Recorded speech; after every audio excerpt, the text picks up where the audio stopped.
Με την ολοκλήρωση του Συμβουλίου Γενικών Υποθέσεων, ο Υφυπουργός Εξωτερικών κ. Κούρκουλας και ο Αντιπρόεδρος της Ευρωπαϊκής Επιτροπής και Επίτροπος Σέφκοβιτς θα σας ενημερώσουν για τις εργασίες του Συμβουλίου. Ευχαριστώ κύριε Κούτρα. Αυτό το άτυπο Συμβούλιο Γενικών Υποθέσεων απασχόλησε βεβαίως πρώτα απ' όλα μια πρώτη ανάλυση των αποτελεσμάτων των ευρωεκλογών.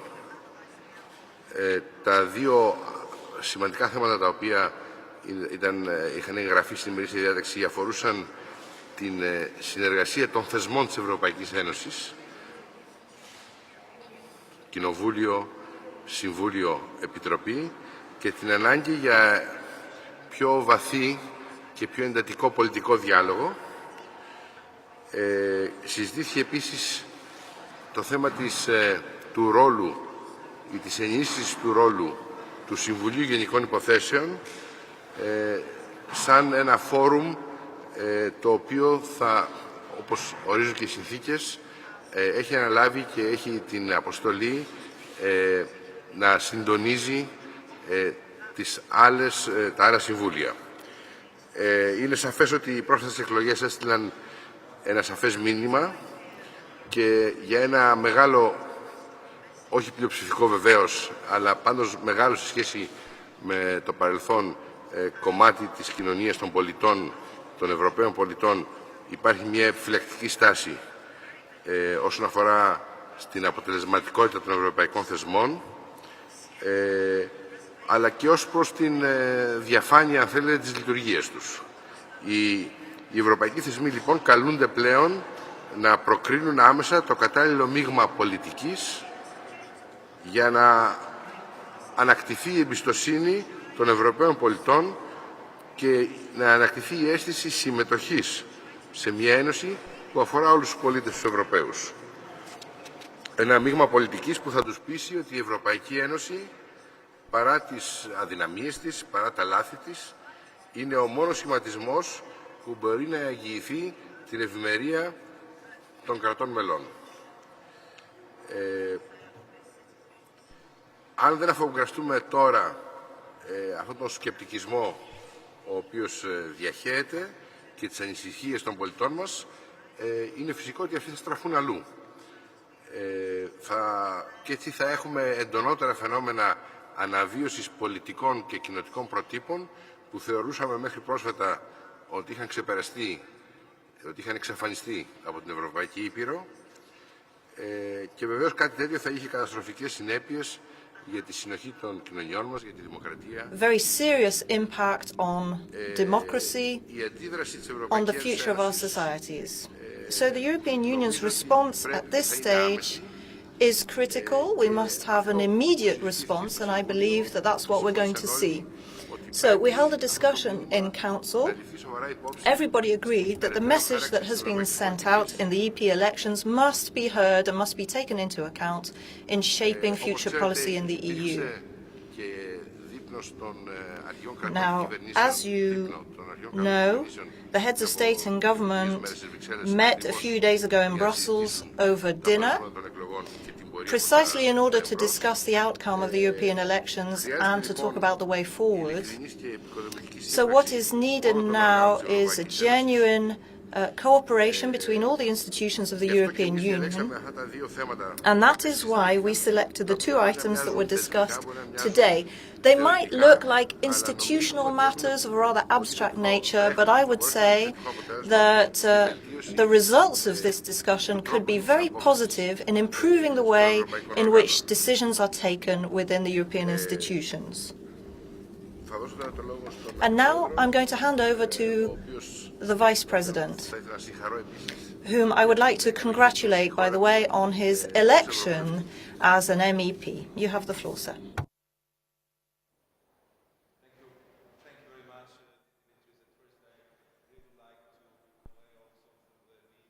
Microphone, please. First, I would really like to convey, and also through you, to the Greek people, our thanks for the hospitality. For me, it's already, I think, third time I'm in Athens, and always a pleasure to come back to your beautiful city, to your beautiful country. And I think today all the ministers very much appreciated the timely scheduling of these meetings of the General Affairs Council, and also its informal forum, which allowed us to speak more freely and more openly. And I think that this debate was very much needed, because we just had the European Parliament elections. I think we have seen the tension, the pain, the frustration, the fact that the European citizens and the whole Europe went through the 5 years of the worst crisis in the Second World War. And I think it also clearly demonstrated that the European citizens expect the action from the European Union. Therefore, I think the discussion very much focused on how to react to the European Parliament election results. And I think, if I can sum it up, that this should be robust, concrete action on that what the Europeans need the most. This is economic growth, improvement of living standards, creation of the new jobs. One of the ideas I particularly like and support is to introduce kind of employment tests. Whatever we do, we should test it against the criterion of does it help or will it help to the future employment creation or not? Would it hamper the creation of the new jobs in the European Union? We discussed a lot about the youth, how to treat better the youth unemployment, how we can accelerate the introduction of the youth guarantee all over Europe, how we can involve the youth into the European politics and fight this apathy which you can find among the young people in quite a few member states. And other issues where clearly the response from Europe must come, been issues on migration, subsidiarity, which means at what level we are going to adopt the decision, that we should really focus in the European Union on the big things and really to choose the appropriate level where the decisions are taken. If they can be taken better on national and regional level, let's do it there. Let's not push everything to the European level, because then, of course, the feeling is that this is not the most efficient and the best solution for Europe, for Europeans. There was also the focus on how to improve our common fight to cut red tape, to reduce the bureaucracy, which must be a common task of European and national institutions, because only if we cooperate on this matter together, we can achieve the results which the people on the ground, the citizens, the local businessmen would actually feel. And we also agreed that we need strong European cooperation for the future, because the European Union is the best response to the challenges brought in by the globalizations. So to sum up, the first part of our debate was that we should focus on concrete actions required by our citizens and avoid what could become a very long institutional debate, focus on institutional issues which are extremely abstract for our citizens, and to work hard on having the renewed European institutions back in business, working hard for Europe. We know that the European Parliament is already going through its constitutive stage, which would finalize on the 1st of July, when the European Parliament would be constituted as a directly elected body. And of course, that now we are in a process of the selection of the new Commission's president, where again, I think it was underlined by quite a few ministers that we should respect the democratic choice. We should proceed swiftly with the Commission's president nomination, because that would allow us to focus on the priorities, focus on concrete actions and concrete priorities. Second part of the debate was also very important because General Affairs Council is the council which has a special role in the European construction. It's the council which prepares every summit, every European Council. It's the council which is tasked to monitor the implementation of the decisions of the European Council and to be responsible for cross-cutting horizontal roles like the multi-annual financial framework, cohesion policy, enlargement, the policies which are touching several areas of the European Union policies. And I think it was quite clear from the ministers that they would like to see even more important, more political role for the General Affairs Council.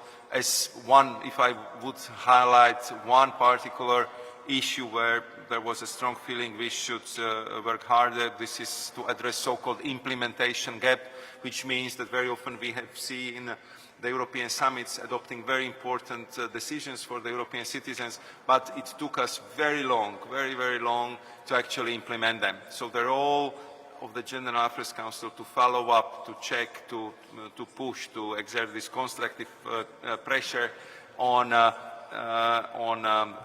other colleagues in the Council to deliver on the decisions adopted by the European Council was the one which I think Italian presidency will work on and will come with concrete proposals how we can regularly monitor the implementation of the decisions taken on the European Council level. So I think all the debate of today was on how to restore the confidence into the European institutions, how to make the European institutions work faster, in a more transparent way, and how the European institutions could be more responsive to the needs and desires of the European citizens. Thank you. Παρακαλώ για τις ερωτήσεις σας. We can take questions now, but please let us know who you are and who you represent when asking your question. We start with Mrs. Poulidou from the Athenian Press Agency. I have one question. Given the results of the European elections and what has appeared in the European media, the fact that European society is very anti-American, what follow-up will you give for the agreement between the EU and the US? That was my first question. And the second one is Mr. Sikorski and his candidate to succeed Mrs. Ashton. Do you have an opinion on that? The agreement between the EU and the US is, of course, extremely important. We're still going through the initial stages of negotiations, but what is more important to us is to examine whether the signature of such an agreement would have positive implications for Europe, for the European economy, and also for employment in Europe. This isn't something that can be defined absolutely right now because we're not sure of the basic parameters with which the final negotiations will take place. What we do know already is that if the negotiation is carried out in a way that is, let me say, compliant with the interests of the European Union, then it is well possible that we might reach an agreement which will have many positive implications both for the US and for Europe. So what we need is a win-win agreement which will be accepted by both partners. So right now, we should not confuse, and this will serve the interests of Europe, we should not confuse the potential problems we might have with the infringement of data protection rules and confidentiality rules. And I'd like to remind you here that the European Union has taken up a very vigorous stance with specific steps and initiatives on this issue, but we should not confuse this, which did create a some temporary tension between us, but this should not be confused and connected to a very important trade agreement, because if it is signed, then we will be creating a single economic area, which will be the largest in the world. I mean, the European single market is the biggest one right now, so you can well imagine what the dimension of that would be. So it's a very important decision, and we in Greece participate and contribute very closely to this initial stage of negotiation, and there are national issues, trade issues,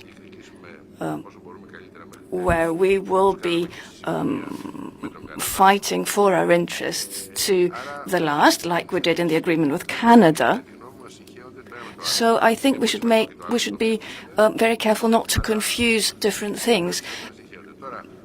But thank you for making that point. I think it's still far too early, and obviously this is not up to the Hellenic presidency. It's not up to us to propose candidates. And as I said, it's far too early for us to talk about specific names, especially for the position of the High Representative. As you know, the European Council has already initiated the procedure on the appointment of the next President of the Commission, and these are issues that are connected to each other, so I think it would be not the right moment now to comment on the second part of your question, but maybe the Vice President would like to answer that. Concerning the TTIP agreement between the United States of America and the European Union, I think here we have to underline that we do not approach the agreement as a gift to the United States. We see it as a win-win agreement which should bring up to 120 billion of euros a year to the European economy. We can achieve it through further lowering the customs and excise duties, and what is, I think, even bigger prize, this would be the mutual recognition of standards. It means that we would get rid of many administrative barriers which are still hampering our mutual trade, and is therefore limiting what is even, I would say, already the huge economic cooperation. As Dimitris rightly pointed out, we are #1 economy, United States are #2 economy, so if you put two biggest markets together, I believe that it would have a huge influence not only on how the economies of Europe and the United States would develop, but it would have quite important impact from the point of view of standard setting for the rest of the global market. Of course, there are some issues which are very, very sensitive. For that, the European Union is ready to proceed with utmost transparency. The public debate was just started on the issue of investment clause to make sure that all aspects of this area are covered, and we will continue with regular information briefings after each round of the negotiations. Of course, as you can imagine, this is a rather complex issue, very difficult negotiations, because for Europe, among others, there is one priority that we, under no circumstances, was to lower the standards to which the European citizens are used to, and therefore the search for solution sometimes might take longer. But the overall prize would be quite important, millions of jobs, billions of additional euros into the European economy, and I would say the standard setting mechanism which would make the European and American standards in very good starting position vis-à-vis the global competitors. Thank you. Κατερίνα Φρύσα από την ΕΡΙΠ, το ραδιόφωνο. Ήθελα να σας ρωτήσω αν συζητήσατε σε αυτή τη συνεδρίαση για τη διαδικασία εκλογής Προέδρου της Επιτροπής. Whether you discussed the process of electing the President of the Commission at today's meeting. What more can you tell us about that, please? Όπως ξέρουμε, αυτό συζητήθηκε Well, as you know, as we know, this was discussed on the 27th of May, 3 days ago, at the informal summit for heads of state and government. And the President of the European Council, Mr. Van Rompuy, received a mandate to proceed with the appropriate consultations with the European Parliament. So that is the stage that we have reached, and now we need to await the outcome of consultations held by the President of the European Council with the European Parliament. This is laid down by the treaty. Following those consultations, there will be a second stage. At that point, the candidate for the presidency of the European Commission will be nominated by the European Council. So at this point, I don't think I can say anything more. This was, of course, an issue that was raised by many colleagues. What we're particularly interested in is the work programme of the new European Commission and the priorities of the EU. So we believe that this process will take place in a smooth and efficient way, so that the new institutions of the European Union can be constituted as swiftly as possible at this time, which is so critical for the EU to emerge from the economic crisis. Now, as far as Greece is concerned, of course, we stick to the terms of the treaty. As a presidency, we have worked very closely, and I do want to stress this point, we have worked very closely and effectively with the European Parliament.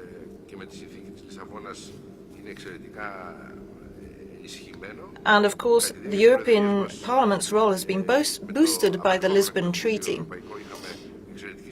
The presidency worked very closely with the outgoing European Parliament, which has allowed us to adopt a very large number of important laws in a very short space of time, within 2.5 months before the European Parliament went into recess for the elections. Now, of course, our concern is about the policies that are going to be implemented in the European Union from now on. We want to ensure that they can meet the challenges of our times. Thank you very much. I think that Dimitris very rightly described the discussion. The first preoccupation was to complete the process of the nomination of the President-designate of the Commission as soon as possible. There was a lot of discussion about how to combine this process with the reflection of European Parliament elections results and inclusion of the top priorities into what would have to become the President-designate manifesto upon which he would seek to get the majority support in the European Parliament. And then there was, I would say, quite a few ministers stating that the fastest way to proceed would be if we would respect the results in the European Parliament election and support which was given in this process to the top candidates. But as Dimitris said, this was discussed already at the level of the European Council. Now the President of the European Council, Herman Van Rompuy, is working on this issue, and the leaders would revert back to discuss the process of nomination at the European Council by the end of June. Next question, please. The gentleman in the first row. I will continue with my colleague's question because before these elections we were told, all the electorate of Europe, that these were the most important parliamentary elections in the history of Europe, because for the first time we will be able to elect the President of the European Commission. But now there are these rumors that there will be not Mr. Juncker or Mr. Schulz who will be elected, but other candidate proposed by the member countries. Don't you think if the will of the voters is not respected, this will damage further the democratic functioning of the European Union, or at least the image of the European Union?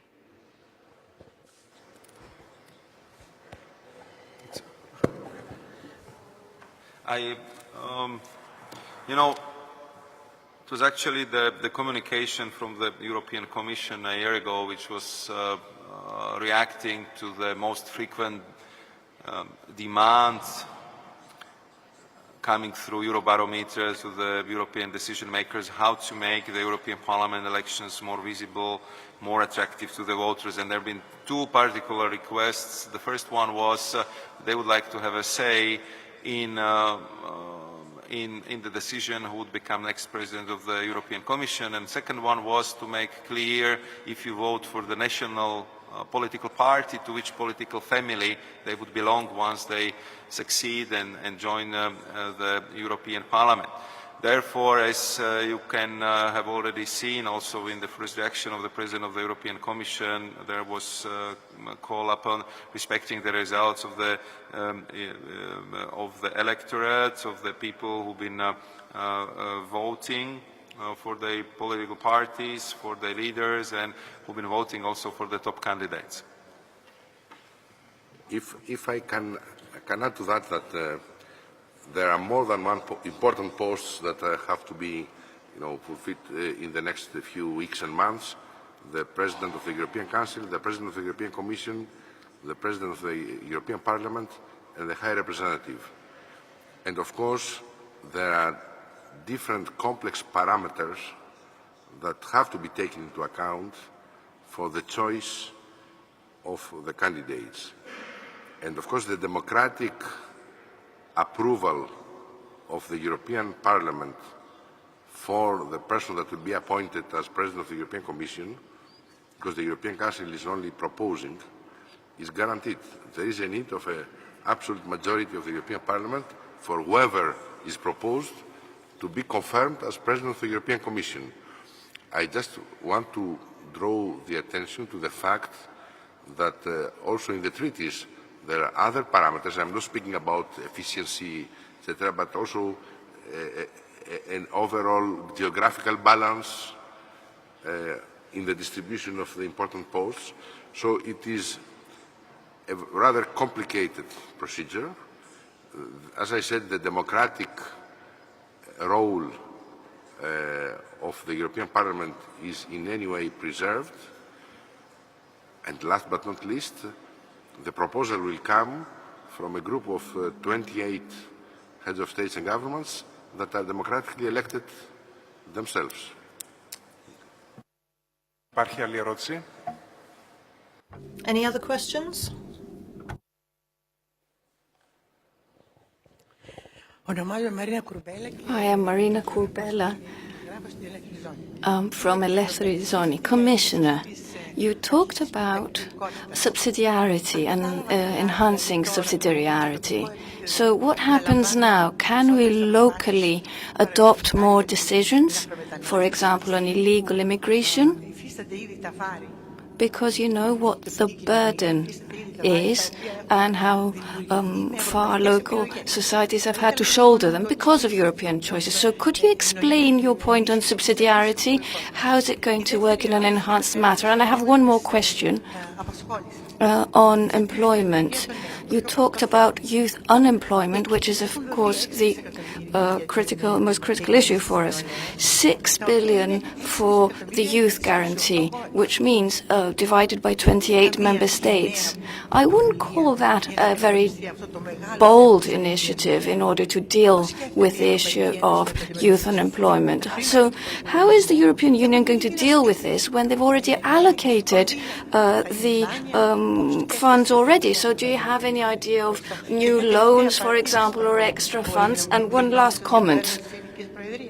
Can you tell me how you evaluate the work that has been carried out by the Hellenic presidency?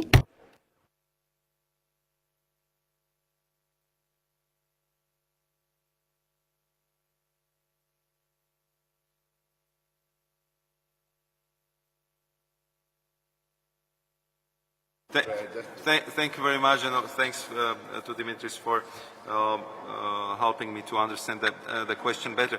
Concerning the issue of subsidiarity, here what I was referring to was that we should put under even closer scrutiny on what level we adopt the decision. So far, as you know, we introduced impact assessment system where we have also the subsidiarity check, meaning if we would propose the legislation on the European level, would it really bring European value added?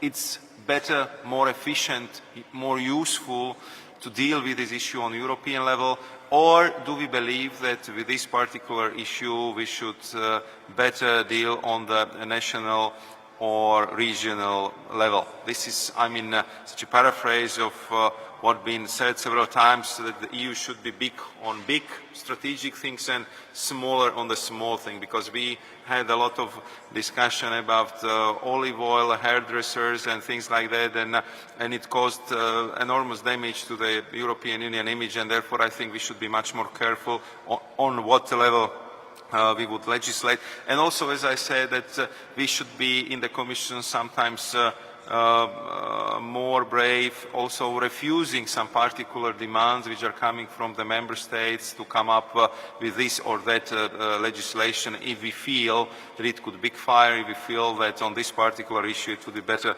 if this issue is handled on the national level.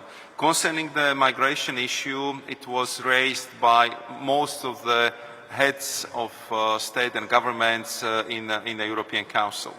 It's quite clear that here the European cooperation is needed. I think we need to look into the ways how we can do these things better. The Commission is already planning for having a special orientation debate, how we can respond also to this clear indication coming to the European decision makers from the electorate, and to find the most appropriate and the best solution for this very, very complex issue, which we know is particularly important for Greece. Concerning the youth unemployment, and here I'm sure that Dimitris would help me because he knows the Greek figures by heart. 6 billion, this is just the special sum allocated for the youth guarantee. But what is somehow, I would say, expected from the member states is that at least 20%, I think it's 21.5% of the overall EU funds allocation, which in the case of Greece is around 21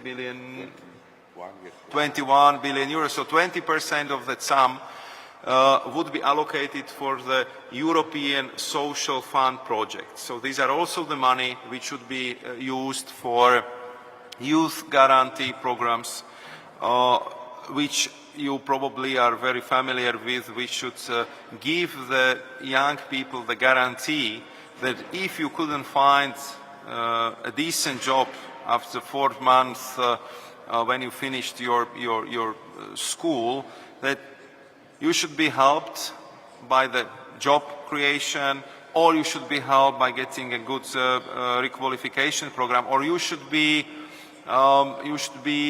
helped to continue your studies in a way that will make it easier for you to actually find the job on the labor market.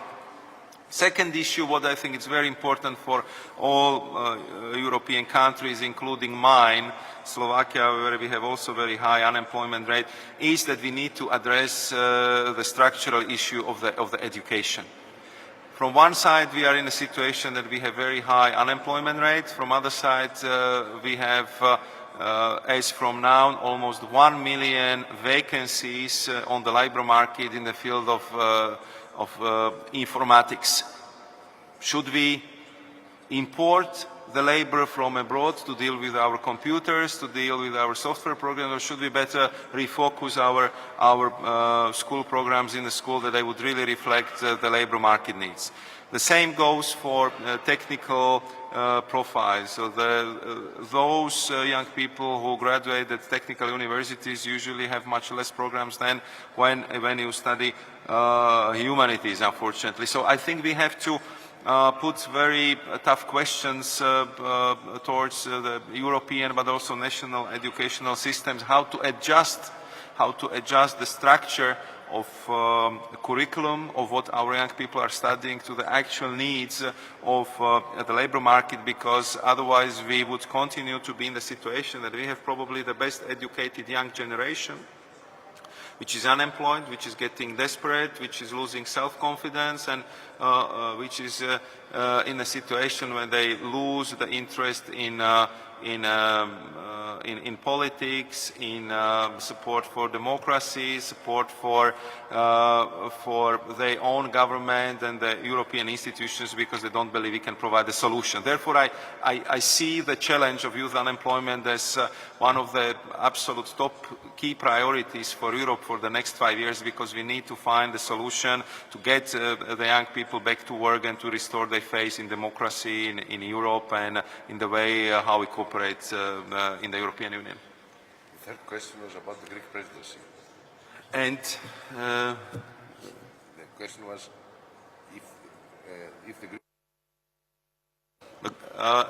Greek presidency has one particular advantage, because it's Greek. So it means that we all have to come to Greece to enjoy the excellent weather, your beautiful country. And I have to say that the cooperation with my colleagues from Greece was absolutely outstanding, because they assumed the role of the presidency in a particular very complicated time just before the end of the legislature. So with Dmitris we had a lot of long nights together, because we wanted to use every single possible minute until the last parliamentary plenary to complete all open, very difficult files with a crucial importance for the European Union.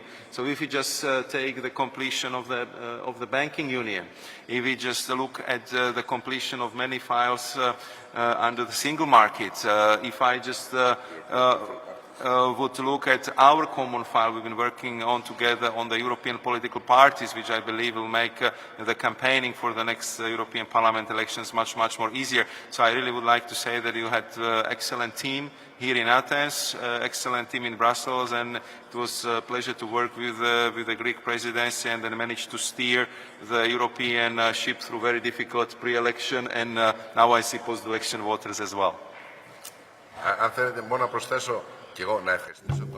I just wanted to add something. I wanted to thank the Vice President for his contribution, for his work and good advice to the Greek presidency. In particular, he made a personal contribution to getting a very important regulation through the European Parliament. This was on financing of the European political parties and political foundations. That is a dossier that was outstanding for a very long time. So I would like to thank him for that, and also for his work on the banking union. On the question of youth unemployment, I wanted to say something about the 6 billion figure. That doesn't concern all the member states. It is of concern to some areas only where youth unemployment is greater than 25%. But, of course, nobody would claim that with 6 billion euros or 26 billion euros you'd be able to resolve the problem of unemployment. And the Vice President himself has pointed out that there is an obligation relating to a minimum percentage of the funds going to ESF projects. Now, in Greece, we know that we will be using a higher percentage than the minimum for the social fund, precisely because we face this situation of very high youth unemployment. But of course, we all know that when it comes to a long-term, durable solution to unemployment, it's growth. That is the answer. Now, we've had an absolutely disastrous spell of recession for 6 years, but we know now that we are looking at economic growth in Greece in the near future. Of course, there won't be an immediate impact of that. There is always a bit of a time lag, but we all know that it's only economic growth that will offer a way out of unemployment so that we can create jobs which are of high quality, which are sustainable, and which match the qualifications of young people. Because, as the Vice President has pointed out, we have a generation in the European Union that is the most qualified, more than ever in the past, but that face tremendous unemployment. Now we are going to have a new European Commission and a new European Parliament in the EU, but the fight against unemployment is something that has to be waged in the long term. And, of course, appropriate decisions must be taken to boost funding in the ESF. Thank you. Σας ευχαριστούμε πάρα πολύ για το ενδιαφέρον. Thank you very much for your interest. Goodbye. I think I didn't. It's good that you told me because I didn't get the last.